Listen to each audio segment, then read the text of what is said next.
தேவனே நான் ஓமதண்டையில் இன்னும் நெருங்கி சேர்வதே என் ஆவல் பூமியில். உபாகமம் 31 அதிகாரம் 6வது வசனம்.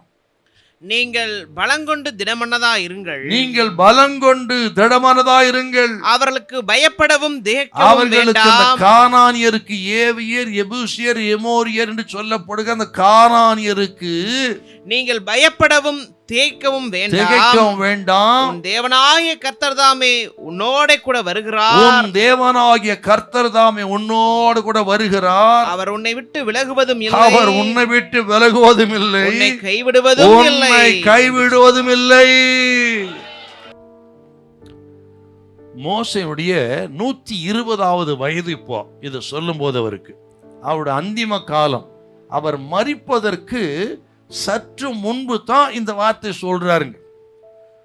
அவருக்கு நிலைமை எப்படி இருக்கும் பாருங்க, சோர்ந்து போன ஒரு நிலைமை.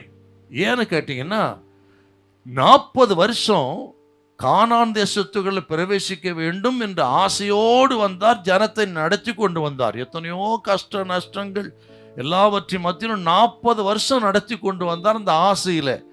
ஆனால் என்னாகும் 20ஆம் அதிகாரத்தில் வரும் பொழுது கண்மலையை பார்த்து பேசுங்கள் என்று சொன்ன அடித்து விட்டா. அதன் விளைவு அங்க சொல்லிட்டார், நீ கானானுக்குள்ள பிரவேசிப்பதில்லை அப்படின்னு சொல்லிட்டாருங்க.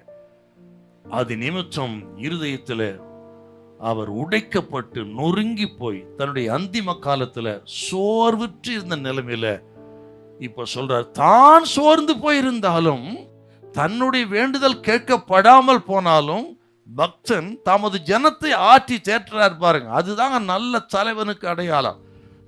இன்னும் கூட பார்க்கலாம், இவர் சோர்ந்து போயிருந்தாரு, ஜனங்களும் சோர்ந்து போயிருந்தார்கள்.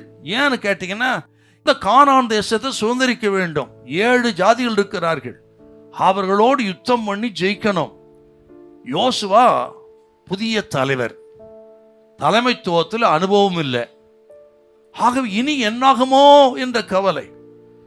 மோசே மரிக்க போறார்னு உடனே ஜனங்கள் சோர்ந்து போயிருந்தார்கள். அப்படி சோர்ந்து போன மோசே சொன்னது, பயப்படாதீங்க, நாம் மரித்தாலும் சரி, நாம் போனாலும் சரி, நமது ஆண்டவர் உயிருள்ள தெய்வங்களோடு கூட இருக்கிறார். அவர் உங்களை நடத்துவார். நான் அல்ல, கர்த்தரே உங்களை நடத்துவார். அநேக நேரங்களிலே சில மனிதர்களை நம்பி அவர் உதவி செய்வார், இவர் உதவி செய்வார், நடத்துவார் என்றெல்லாம் மலை போல நம்பிடுவான் சிலரை.